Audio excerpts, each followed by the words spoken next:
नमस्कार दोस्तों, मैं सोनू शर्मा। एक 28 साल का आदमी एरन राल्सन अमेरिका की सबसे सुनसान घाटी ब्लू जॉन कैनियन में क्लाइंबिंग कर रहा था। तभी एक 3.5 क्विंटल का पत्थर उसके राइट हैंड पर गिर जाता है। पूरी जान, पूरी ताकत लगाने के बाद वो पत्थर के नीचे से अपना हाथ नहीं निकाल पाता।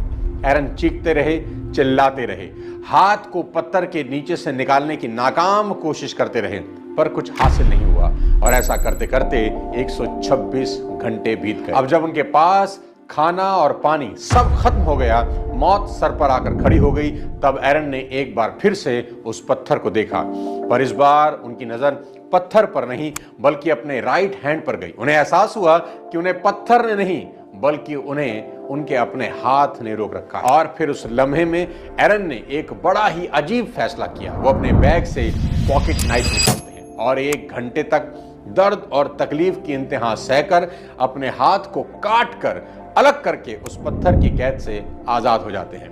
126 घंटे तक मदद और चमत्कार की राह देखने के बाद 127वें घंटे में उन्हें समझ में आया कि समस्या पत्थर नहीं बल्कि उनका अपना हाथ है, जिसकी वजह से वो एक जगह अटक गए हैं और आगे नहीं बढ़ पा रहे। इसी तरह आपको आपकी खुद की कुछ बेहद खतरनाक आदतें आगे बढ़ने से रोक रही हैं। इन आदतों ने सालों से आपको वहीं रोके रखा है। आज उन्हें अपने से काट कर अलग करने का वक्त आ गया है। आज के इस बेहद कमाल के वीडियो में मैं आपको आपकी ऐसी 5 आदतों के बारे में बताने जा रहा हूं जिन्होंने आपको आगे बढ़ने से रोक रखा है, आपकी हैंड ब्रेक लगा रखी है। अगर आप चैनल पर नए हैं तो चैनल को सब्सक्राइब करके बेल आइकन दबा दें ताकि मेरी अगली कोई वीडियो आपसे मिस ना हो। सबसे पहली आदत जिसने आपके पैरों में ब्रेक लगा रखी है वो ये है कि हम सोचते हैं कि कोई आएगा जो हमारी मदद करेगा और हमें मुसीबत से निकाल देगा। मदद का इंतजार मत करना मेरे दोस्त, क्योंकि कंधे की जरूरत मुर्दों को होती है, जिंदा लोगों को नहीं। जो जिंदा हैं वो रेंगते हुए सही पर चलते रहते हैं। पर आज के सेल्फिश दौर में जो लोग मदद और सहारे का इंतजार करते हैं उनकी जिंदगी खत्म हो जाती है, पर मदद का इंतजार खत्म नहीं होता। 1937 में जापान के एक साइकिल के मैकेनिक ने पाई पाई जोड़कर खुद की पिस्टन रिंग बनाने वाली कंपनी तोकाया सीकी शुरू की। थोड़े वक्त में उसने अपने क्लाइंट की लिस्ट में टोयोटा जैसी बड़ी कंपनियों को जोड़ लिया।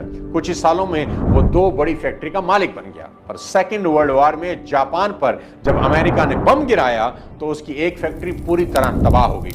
उसने सोचा कि चलो एक तो बची है, अपने पास उससे काम चल जाएगा। पर अगले साल भूकंप में दूसरी फैक्ट्री भी तबाह हो गई। फैक्ट्री को रीबिल्ड करने के लिए अब उसे पैसों की जरूरत थी। वो अपने आसपास के लोगों से वही मदद की भीख मांगता रहा, पर डूबते जहाज से तो चूहे भी कूद भागते हैं। नतीजन कोई मदद नहीं मिली। दुनिया भर की ठोकरें खाने के बाद उसे यकीन हो गया कि जो करना है खुद करना है और अपने पैर का कांटा खुद ही निकालना होगा। तो उसने अपनी पुरानी फैक्ट्री की बची हुई मशीनों को बेचकर उन पैसों से साइकिल पर मोटर फिट करके बेचने लगा।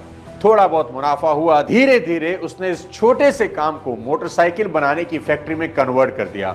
और इतिहास गवाह है कि जब कोई इंसान मदद और सहारे की उम्मीद छोड़कर खुद कुछ करने की ठान लेता है तो दुनिया की कोई ताकत उसे रोक नहीं पाती। और ठीक ऐसा ही हुआ। बर्बादी की चिता पर लेटे हुए उस आदमी ने अपने दम पर 35,000 करोड़ की कंपनी खड़ा कर दी। और उस आदमी का नाम था सोइचाइरो होंडा, जिसकी कंपनी को आज पूरी दुनिया होंडा के नाम से जानती है। इसलिए इस इंतजार में कभी मत बैठना कि कोई आएगा और तुम्हें नदी पार कराएगा, बल्कि तैरना सीखना, अपनी नाव खुद बनाना और गहरे पानी में बिना डरे उतर जाओ और पूरी दुनिया जीत लेना। और मेरी बात याद रखना कि अपने पैर का कांटा खुद ही निकालना पड़ता है। दूसरी आदत जो आपको आगे बढ़ने से रोक रही है और कुछ नया नहीं करने दे रही वो ये सोचना कि अगर मैं फेल हो गया तो क्या होगा।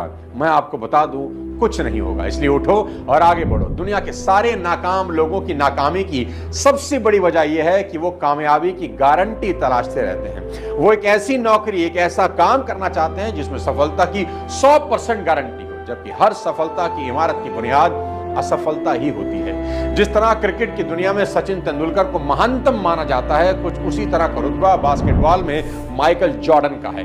पर एक बार उन्होंने कहा था कि मैंने अपने करियर में 9000 शॉट्स मिस किए, 300 से ज्यादा गेम हार गया, 26 बार मैंने ऐसे शॉट मिस किए जो मेरी टीम की हार का कारण बने। पर आज मेरी कामयाबी, मेरे रुतबे की सबसे बड़ी वजह मेरे यही फेलियर थे। दोस्तों, आप में से ना जाने कितने लोगों में काबिलियत है कुछ बड़ा करने की, पर आप इस डर से वो काम शुरू नहीं करते कि कहीं मैं फेल ना हो जाऊं। दुनिया में सिर्फ वही इंसान फेल हुआ है जो फेलियर से डर गया। आज दुनिया की सबसे बड़ी फिल्म प्रोडक्शन कंपनी में गिने जाने वाली डिज्नी स्टूडियो के मालिक ने भी जब फिल्में बनाना शुरू किया तो एक एक करके सारी फिल्में फ्लॉप हो गई। स्टीव जॉब्स को तो उनकी खुद की बनाई कंपनी एप्पल से धक्के मारकर बाहर निकाल दिया गया और जब वापस बुलाया गया तो एप्पल के चीथड़े उड़े हुए थे। उन्होंने तो कोई गारंटी नहीं मांगी कि एप्पल के सक्सेस होने की गारंटी दो तभी वापस ज्वाइन करूंगा, बल्कि स्टीव जॉब्स तो बस लग गए एप्पल को सक्सेसफुल बनाने में और अपने जुनून और मेहनत से उन्होंने न सिर्फ एप्पल को रीबिल्ड किया बल्कि कुछ सालों में ही घाटे की कंपनी को दुनिया की सबसे वैल्यूएबल कंपनी बना दिया।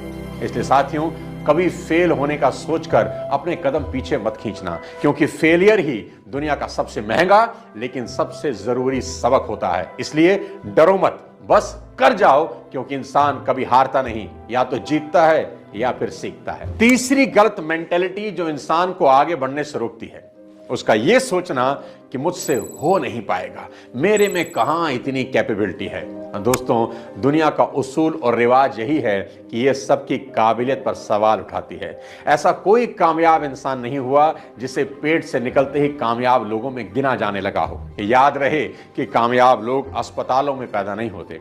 दुनिया तो आपकी एबिलिटी पर शक करेगी ही, लेकिन अगर खुद आपको शक हो गया कि मैं ये नहीं कर सकता, तो फिर आपको थाली में दुनिया की हुकूमत भी मिल जाए तो भी आप अगले दिन सब गवा देंगे। इतिहास ऐसे लोगों की कहानियों से भरा पड़ा है जिन्होंने खुद पर यकीन किया और अपनी हालत, अपनी हैसियत से आगे बढ़कर सब कुछ हासिल कर लिया। साल 1995 में फ्रांस के एक अखबार के एडिटर जीन डोमिनिक्यू को 43 साल की उम्र में गाड़ी चलाते हुए स्ट्रोक आया। 20 दिन वो कोमा में रहे। जब आंख खुली तो पता चला कि पूरे बदन को लकवा मार गया है, सिर्फ बाईं आंख की पुतली को छोड़कर। जीन की पूरी जिंदगी बस इस एक आंख के ही भरोसे थी। सबको लगा कि ये बेचारा क्या ही कर लेगा, पर जीन ने एक आंख की पुतली की मदद से किताब लिख डाली। किताब बेस्ट सेलर रही। 2007 में इस किताब पर फिल्म बनी। इस तरह अर्जेंटीना के एक बच्चे की हाइट नहीं बढ़ रही। माँ बाप अस्पताल लेकर गए तो मालूम हुआ कि बच्चे को ग्रोथ हार्मोन डेफिशिएंसी है, यानी नॉर्मल बच्चों की तरह उसकी बॉडी की ग्रोथ होगी ही नहीं। फिर भी वो लड़का फुटबॉल खेलना शुरू करता है और एक दिन अपने देश को 36 साल के बाद फीफा वर्ल्ड कप जिताता है। और आज उस लड़के को दुनिया, फुटबॉल की दुनिया का गोट लियोनेल मेस्सी के नाम से जानती है। चाहे जीन हो या मेस्सी, दोनों को खुद पर भरोसा था। भले दुनिया कुछ भी सोच रही थी, और उस भरोसे की ताकत की वजह से आज पूरी दुनिया को उनकी काबिलियत माननी पड़ी, क्योंकि आपकी काबिलियत तब तक कोई नहीं मानेगा जब तक आप मनवा नहीं लेते। इसलिए यह कहने की बजाय मुझसे नहीं होगा, खुद से यह पूछना शुरू करो कि मुझसे क्यों नहीं होगा। आप अपनी जिंदगी का ही नहीं, दुनिया का भी इतिहास बदल कर रखते हैं। चौथी गलत मेंटेलिटी जो